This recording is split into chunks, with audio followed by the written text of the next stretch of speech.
મનસુખભાઈ વસાવા અને એમની આખી ભારતીય જનતા પાર્ટીની ટીમ બોખલાઈ ગઈ છે, કેમ કે એમને ક્યાંક ને ક્યાંક લાગી રહ્યું છે કે આમ આદમી પાર્ટી નર્મદા જિલ્લામાં તાલુકા પંચાયત, જિલ્લા પંચાયત અને નગરપાલિકાઓ તો બનાવી જ રહી છે, પણ સાથે સાથે આખા ટ્રાઇબલ વિસ્તારમાં એ ઉમરગામથી અંબાજી હોય તમામ તાલુકા પંચાયત ને જિલ્લા પંચાયતની એ સીટો આવનારા દિવસોમાં બનાવવા જઈ રહી છે. એટલા માટે મનસુખભાઈ વસાવાએ અત્યારે 2-3 દિવસ પહેલા પ્રેસ કોન્ફરન્સ કરી અને એમના નેતાઓને વારંવાર ખખડાવતા આવ્યા છે. તમે સોશિયલ મીડિયામાં જોતા હશો, એમના કાર્યક્રમોમાં જતા હશો, એમને કોંગ્રેસથી ડર નથી, એમને આમ આદમી પાર્ટી અને ચૈતરભાઈનો ડર છે.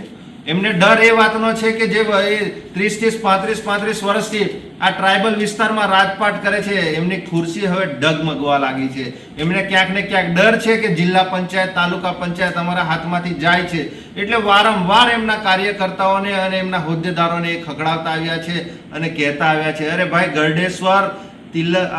ગરડેશ્વર, તિલકવાડા, નાંદોદ, ચીકદા, ડેડિયાપાડા, સાગબારાની તમામ તાલુકા પંચાયતો આવનારા દિવસોમાં અમે કબજે કરી રહ્યા છે. ઝઘડિયા વિધાનસભા આખી જ અને એની સાથે ઉમરગામથી અંબાજીની તમામ આવનારા દિવસોમાં તમારી સાંસદની ખુરશી પણ અમે છીનવા જઈ રહ્યા છે. એટલે હજુ પણ તમારી પાસે સમય છે કે તમે પ્રજાના કામ કરો, પ્રજાના પ્રશ્નો છે એનું નિરાકરણ લાવો. જો તમે નહીં કરો ને તો ભારતીય જનતા પાર્ટીના સિમ્બોલથી ખાલી સાઈડ પર તમે સ્વયંભૂ લડીને જોજો, તો તમને અમે બતાવશું કે ચૈતર વસાવા અને નિરંજન વસાવા એમની ટીમ શું છે.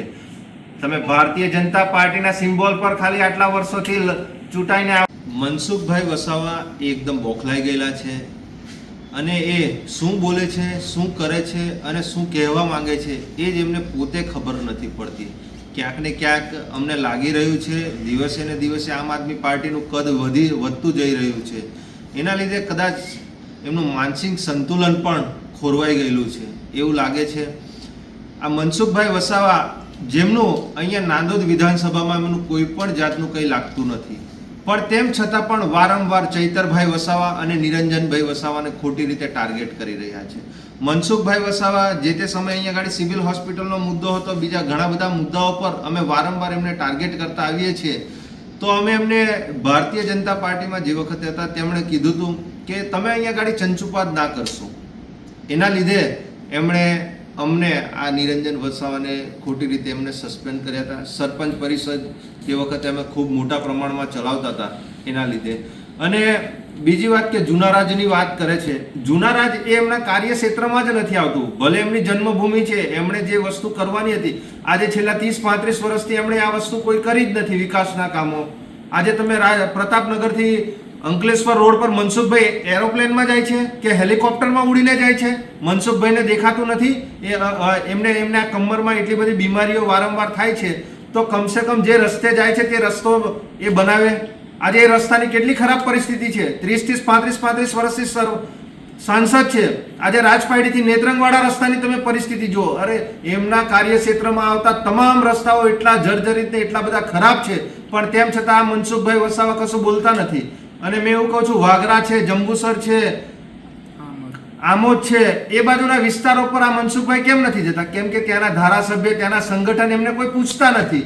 એના લીધે મનસુખભાઈ વસાવા ફક્ત ચૈતરભાઈ વસાવા અને નિરંજનભાઈ વસાવા શું કરી રહ્યા છે, નાંદોદમાં આવીને અહીંયા ગાડી કમલમમાં બેસી અથવા તો એમના ઘરે બેસીને ફાંકા ફોજદારી કરવાનું બંધ કરો. તમને અહીંયા ભારતીય જનતા પાર્ટીએ છેલ્લા 30-35 વર્ષથી ચૂંટાડીને સત્તા પર બેસાડ્યા છે. તમે મંત્રી પણ બની ચૂકેલા છો, પણ તેમ છતાં તમારાથી કોઈ કામો નથી થતા. તમે પોતે જે સાંસદની ગ્રાન્ટ આવે છે એ પણ દર વર્ષે તમે ત્યાં ગાડી જમા કરી દો છો.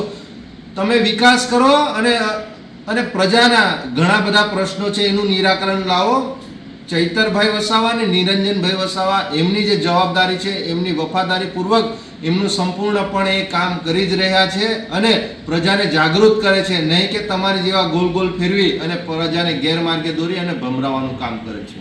પેલી જે એમણે અનાજની વાત કરી છે કે ગાડી તમે લઈને આવતા તમે અનાજ તેથી ભરી લીધું, એના વિશે તમે શું કહેશો? જે મુદ્દા વિશે એ વાત એકદમ પાયા વિહોણી છે. ત્યાં ગાડી એક્સિડન્ટ થયું હતું, ગાડી પલટી થઈ ગઈ હતી. સ્વાભાવિક છે કે અમે ત્યાંથી આવતા હતા તો ત્યાં ગાડી અમે ઊભા રહ્યા, બરાબર. ત્યાં ગાડી બીજા લોકો જે આમ તેમ રફાદફી કરતા હતા તો અમે ત્યાં ગાડી ઊભા રહ્યા. મનસુખભાઈ પાસે પુરાવા હોય તો અમને જનતા સમક્ષ મૂકે. એટલે મનસુખભાઈ વસાવા પાસે નિરંજનભાઈ વસાવા અને ચૈતરભાઈ વસાવા વિશે બીજા કોઈ મુદ્દા છે નથી. એટલે આ તો 2014-15ની વાત છે, જ્યારે અમે ભારતીય જનતા પાર્ટીમાં હતા ત્યારે.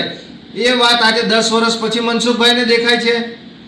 એટલે મનસુખભાઈ પાસે કોઈ મુદ્દા હોતા નથી અને નિરંજનભાઈ વસાવાને ને ચૈતરભાઈ વસાવાને ખોટી રીતે ટાર્ગેટ કરે છે. તમે સાંસદ છો, તમારે જે વિકાસલક્ષી જે કામો કરવાના છે, આજે જર્જરિત શાળાઓ છે, આજે સ્કૂલમાં શિક્ષકો નથી, આજે રોડ રસ્તા ખરાબ છે, આજે હોસ્પિટલોમાં ડોક્ટરો નથી, જે સાધનો નથી, એની ચર્ચા કરો તમે, કેમ કે સરકારમાં તમે છો.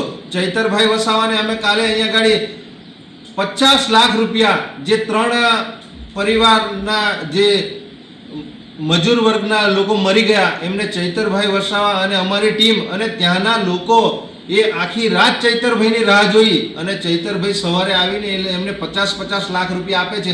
ક્યાં હતા તે વખતે મનસુખભાઈ વસાવા?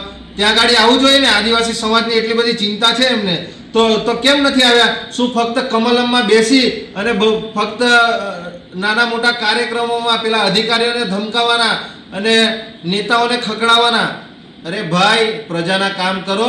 આ તો તમે ભારતીય જનતા પાર્ટીના સિમ્બોલ પર તમે ચૂંટાઈને આવો છો. આવજો કોઈ દિવસે અમારી જોડે જેવી રીતે અમે પ્રજાની સામે, અમારી સરકાર નથી, અમારી કોઈ જગ્યાએ એ નથી, તેમ છતાં અમે આજે પ્રજાના પ્રશ્નો ઉઠાવે છે, પ્રજાનું કામ કરીએ છીએ. એટલા માટે આજે ભારતીય જનતા પાર્ટી અને કોંગ્રેસનો છેડો પાડીને આજે હજારોની સંખ્યામાં લોકો આમ આદમી પાર્ટી અને ચૈતરભાઈની વિચારધારા સાથે આજે જોડાય છે. નિરંજનભાઈ વસાવા, આમ આદમી પાર્ટી, નર્મદા જિલ્લા પ્રમુખ.